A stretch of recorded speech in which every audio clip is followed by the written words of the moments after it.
Poet का नाम है विक्टर ह्यूगो। विक्टर ह्यूगो ये एक पोएट भी है, उसके साथ साथ नॉवेलिस्ट भी है एंड ड्रामेटिस्ट भी है और एक इम्पोर्टेंट पर्सन थे फ्रेंच रोमांटिक राइटर्स में से। फ्रेंच रोमांटिक राइटर्स ये 18th सेंचुरी में स्टार्ट हुआ था। फ्रेंच रोमांटिसिज्म मूवमेंट जिसमें फीलिंग्स को, इंडिविजुअल पर्सन को इम्पोर्टेंस दिया गया था। विक्टर ह्यूगो ये फ्रांस में ग्रेटेस्ट पोएट माने जाते हैं, रिस्पेक्ट किया जाता है। लेकिन उनकी जो नॉवेल है Notre dam D Paris, Notre dam D Paris ये एक प्लेस का नाम है, एक चर्च है वहाँ पे, उसका नाम है। और उस नाम से इन्होंने एक नॉवेल लिखा है, उपन्यास लिखा है 1831 में। और उन्होंने और एक नॉवेल लिखा है जिसका नाम है लेस मिजरेबल्स, जो 1862 में लिखा गया था।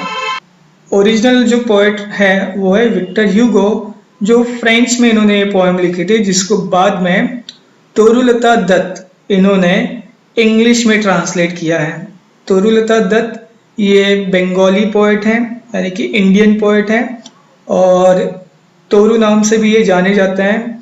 और इन्होंने इंग्लिश और फ्रेंच ऐसे लैंग्वेजेस में पोएम्स मोस्टली लिखे हैं। The sower is a translation of Victor's Hugo poem. So sower ये एक ट्रांसलेशन है, इसको फ्रेंच में से इंग्लिश में ट्रांसलेट किया गया है।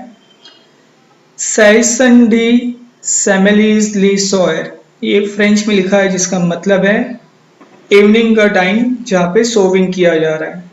The sower is a poem about a farmer who is sowing seeds. So sower ये पोएम जो है, टाइटल से भी हम समझ सकते हैं कि एक फार्मर के बारे में जो सीड्स सोविंग कर रहा है, सीड्स को क्या कर रहा है, बो रहा है।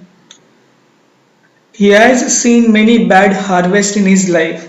और इस फार्मर ने अपने लाइफ में बहुत सारे बैड हार्वेस्ट देखे, यानी कि उसे बैड एक्सपीरियंसेस उसे रहे। फिर भी however ऐसा होते हुए भी he is so optimistic of having a good harvest every time he tosses grain।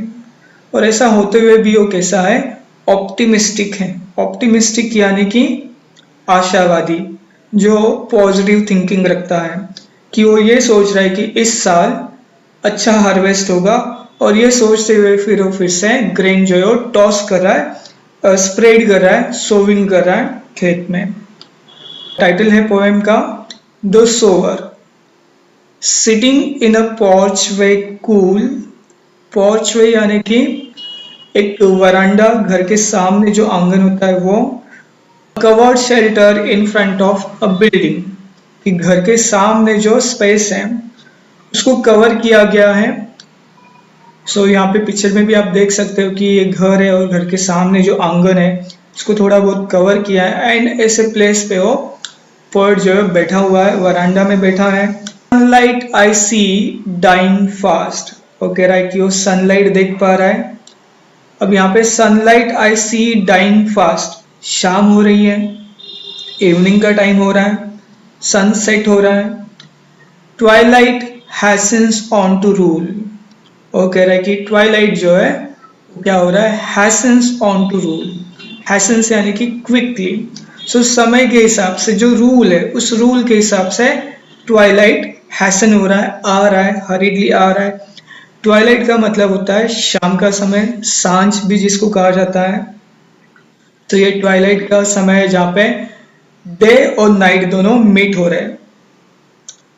Working hours have well नाई पास्ट, और आगे पोएट कह रहा है कि वर्किंग आवर्स जो है वो हैव वेल नाई past, past means over, finished. Well नाई का मतलब है कि ऑलमोस्ट, ऑलमोस्ट ये जो है वर्किंग आवर्स वो खत्म हो चुके हैं। वैसे भी वर्किंग आवर्स जो है शाम के 5 या 6 बजे तक खत्म हो जाते हैं।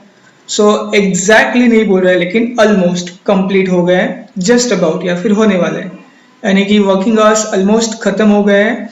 शैडोज रन अक्रॉस लैंड्स, और शैडोज जो है वो अक्रॉस लैंड्स रन कर रहे हैं। शैडोज कौन है, वर्कर्स, वो लैंड पे अक्रॉस जा रहे हैं, यानी कि रास्ते से जा रहे हैं, रन कर रहे, भाग रहे, यानी कि उन्हें घर जाने की जल्दी है।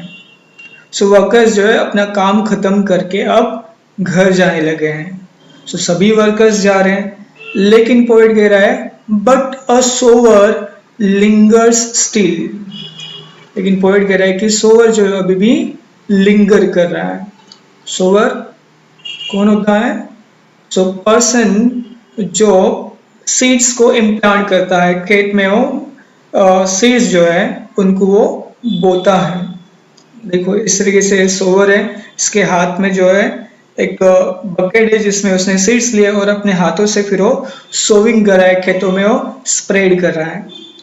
एंड लिंगर स्टिल, और वो अभी भी खेत में लिंगरिंग कर रहा है। लिंगरिंग मतलब हैंग्स अराउंड, रिमेन्स, वो अभी भी काम कर रहा है अपने काम में, वो अभी भी बिजी है, मगन है। अब उसके बारे में पोएट आगे क्या कह रहा है?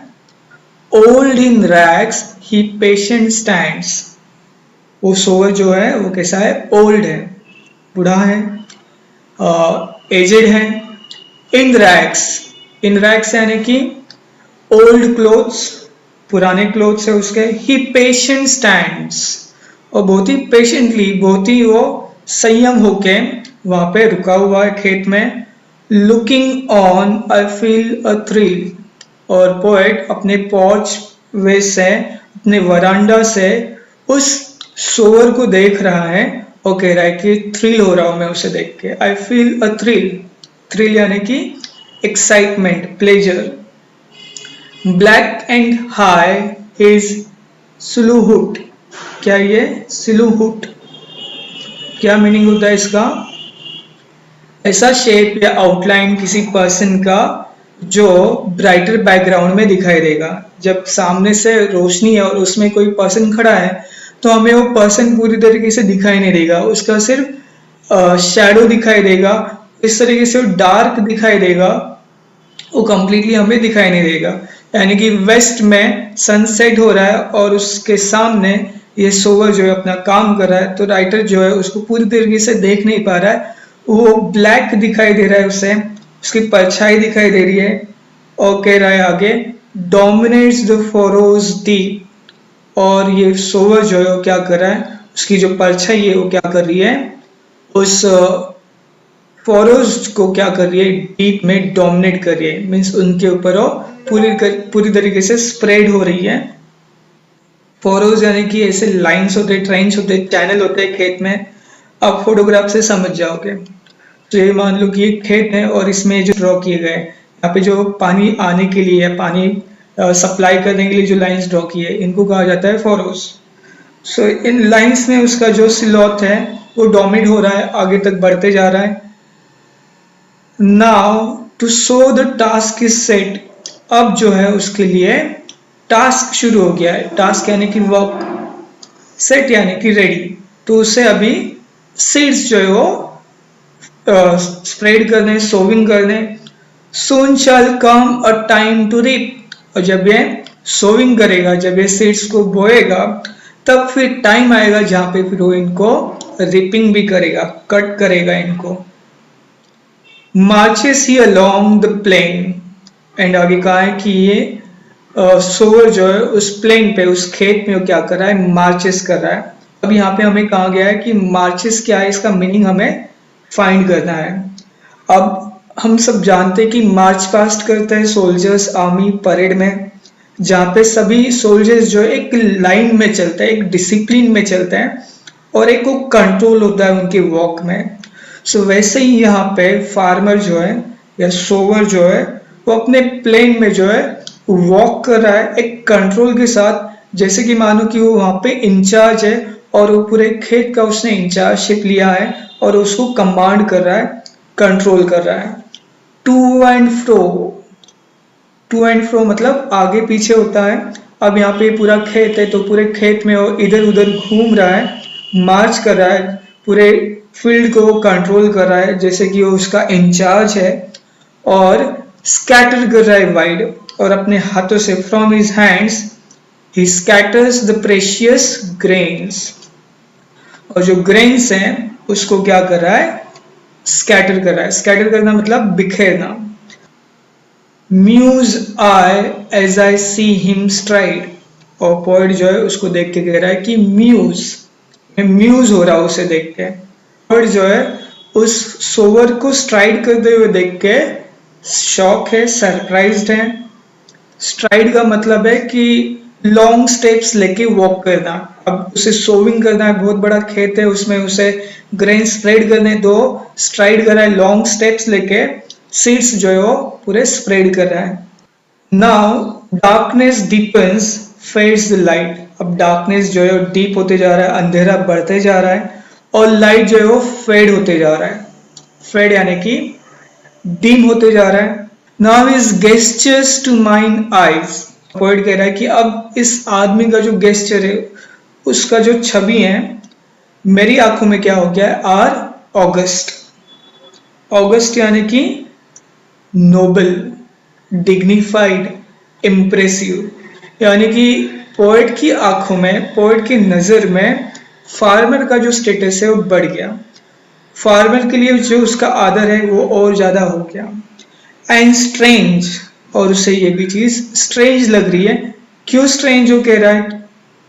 स्ट्रेंज यानी कि जो अजीब चीज होती है, जो सिचुएशन के अपोजिट चीज होगी। His height seems to touch the starry skies, और कह रहा है कि उसकी जो हाइट है, यानी कि उसका जो इमेज है, उसका जो काम है, वो मानो आसमान को छूने वाला है। यानी कि फार्मर को रिस्पेक्ट कर रहा है यहाँ पे पोएम में, और कह रहा है कि फार्मर जो काम कर रहा है वो काम बहुत ही नोबल है, बहुत ही डिग्निफाइड है, प्रशंसनीय है, एडमायरेबल है, और इस तरीके का काम करने वाले पर्सन को रिस्पेक्ट दे रहा है। तो ये यहाँ पे इस पोएम में उसने बताया है।